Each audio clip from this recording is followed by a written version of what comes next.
Welcome to the home of noble warriors, the 11th Infantry Battalion, also known as the Lapu-Lapu Battalion of the Philippine Army. The logo of the 11th Infantry Lapu-Lapu Battalion is unique. While most of the units have animals or symbols for their unit seal, the 11th IB shows a man, Lapu-Lapu, considered as the first Filipino hero, famously known for vanquishing foreign conquistador Ferdinand Magellan and his army in their attempt for colonization. Seen by his enemies not just as a courageous and a good tactician, but as a principled man as well, his reputation precedes him, weaving history and myth into the fabric of modern Filipino culture. The shield symbolizes the battalion's commitment and dedication defending the nation against lawless elements. The numerical 11, located in the shield's upper part, stands for the unit's numerical designation. The blue color stands for peace, which the unit fights amidst the war waging the state's enemies. The yellow color represents friendship and reconciliation, which the battalion offers to dissidents who wish to return to the folds of the law. The white color symbolizes purity and sincerity in working hand in hand with the people as partners for peace and progress. The red color represents the gallantry to the men in uniform in defending our country against subversive elements and stands for their bravery in facing in any threat to national security.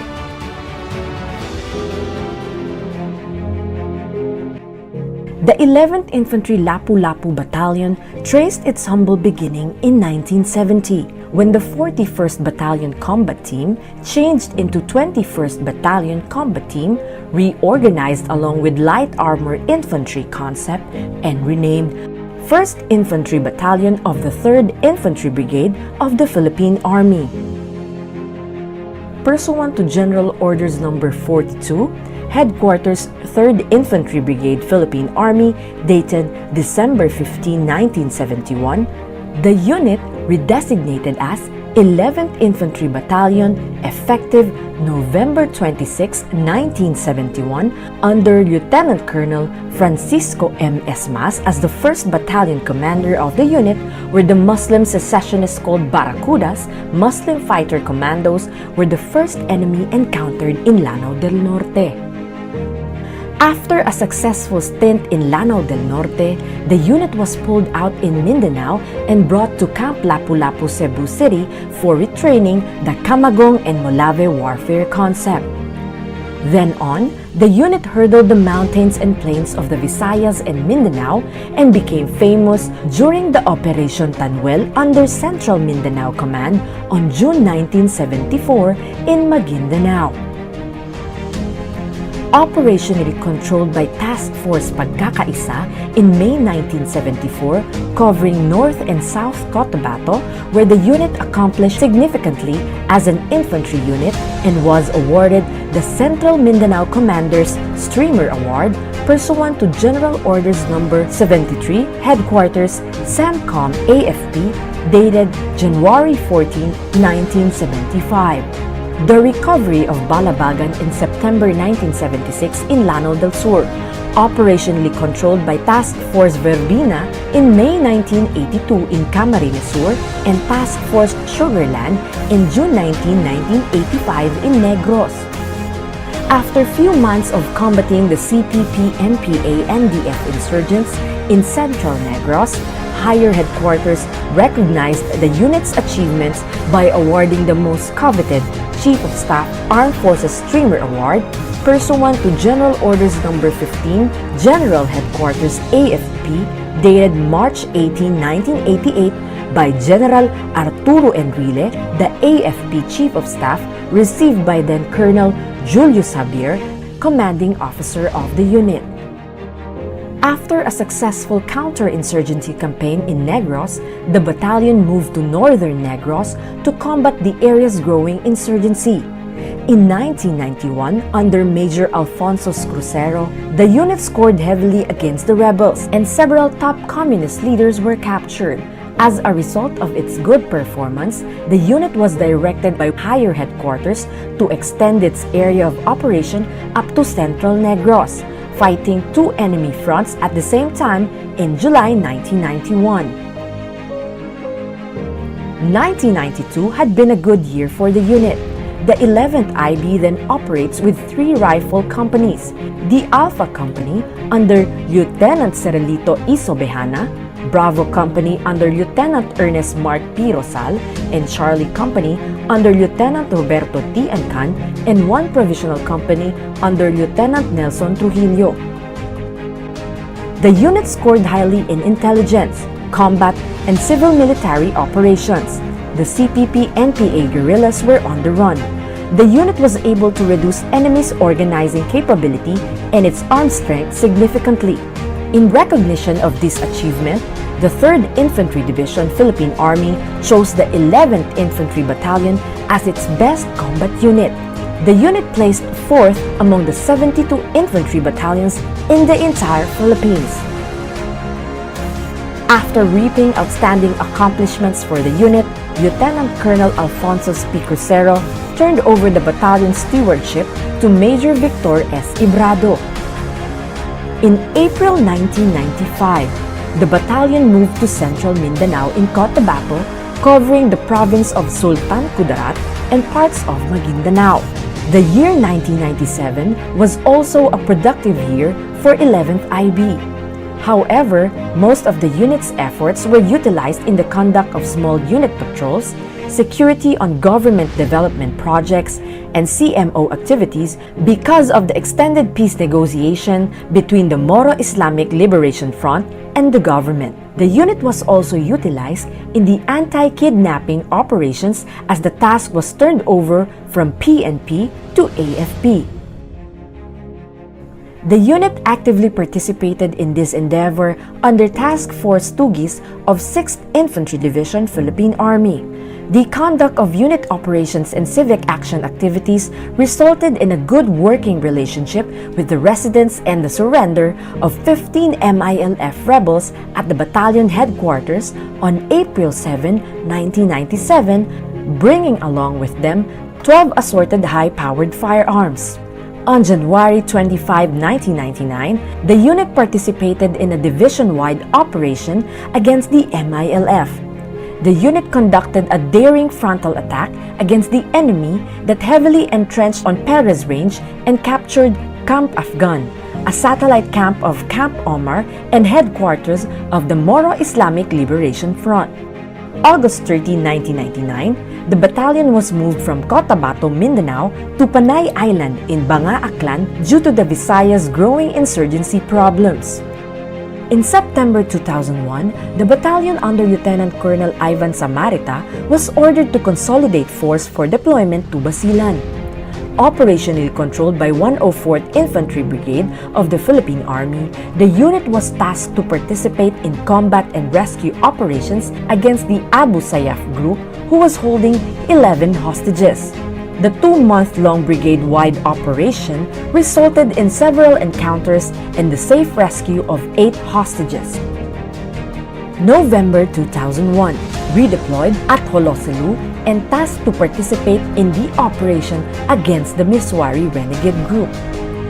In 2002, the unit pulled out at Holoselu and was redeployed back in Negros Island, covering parts of Central Negros Occidental as its main area of operation. November 26, 2006, the unit scored heavily against the local communist terrorists when they were able to monitor the plan to transport several rebels using a blue Toyota Canter truck in Don Salvador, Benedicto, Negros Occidental. Using the information gathered and effective combat of the combat operation, this resulted in the successful neutralization of 5 rebels and recovery of 5 high-powered firearms and 19 backpacks containing subversive documents and personal belongings. Then on, The unit was able to maintain high-level standards as an infantry battalion and was awarded as the best battalion of the 3rd Infantry Spearhead Division, Philippine Army in 2013 and 2014, received then by Lieutenant Colonel Paulito Idul, commanding officer of the unit.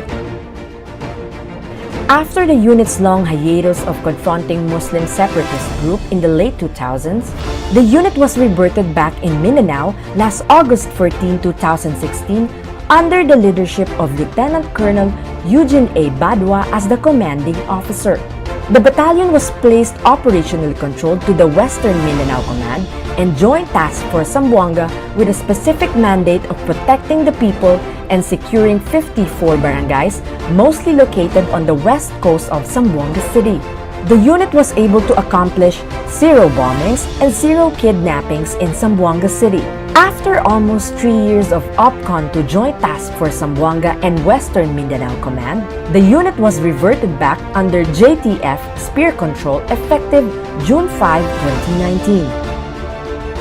Redeployed to Negros Islands, covering 2nd and 3rd District of Negros Oriental to help quell communist NPA terrorist efforts and influence along focused area under the leadership of Lieutenant Colonel Ramir J. Redosendo, commanding officer of the unit.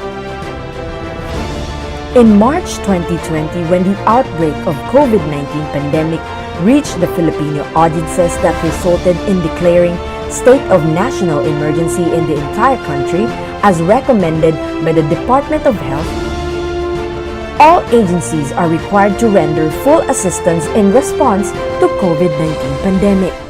The 11th IB, under the leadership of Lieutenant Colonel Redosendo, immediately coordinated to head agencies, local chief executives, and stakeholders in the province to render full support and assistance in containing the spread of COVID-19 pandemic. This includes the conduct of checkpoint in quarantine control points, repacking and distribution of relief goods to families affected by enhanced community quarantine implementation, security assistance in the distribution of government social amelioration program, loudspeaker operations, leaflets distributions, and the Army's radio broadcasting system for information dissemination about the pandemic, delivery of donated food packs to frontline workers, transportation of medical supplies and PPEs, and several others. Just a year after returning to Western Visayas from Mindanao, amidst the COVID-19 pandemic, the 11th IB remained steadfast on its call to serve and protect the Filipino people and once again showed their gallantry and dedication to their sworn duty during the successful conduct of Joint Combat Operation last June 18, 2020 in Barangay Luyang, Mabinay, Negros Oriental. The encounter resulted in the recovery of 5 dead bodies of communist terrorists and war material, including 3 M16 rifles, 1 AK-47, and a caliber .45 pistol, assorted magazines, rifle grenades, improvised explosive device, personal belongings, and voluminous subversive documents with high intelligence value. With these efforts that showed the unit's exemplary performance in both triad and administration that significantly contributed to attaining the division's mission through excellent leadership, command management of personnel and resources, the 3rd Infantry Spearhead Division Philippine Army recognized the 11th IV anew as the best battalion of the division for calendar year 2020. The 11th Infantry Lapu-Lapu Battalion intends to pursue bolder innovations and creativity in the coming years to align the unit and its personnel to the objectives of the Army Transformation Roadmap. 11th IB will continue to perform its mandate of securing the land and serving the people and intends to achieve this in close collaboration and cooperation with stakeholders. 11th IB served our country well and will continue to serve with gallantry and dedication in service to God, country, and people.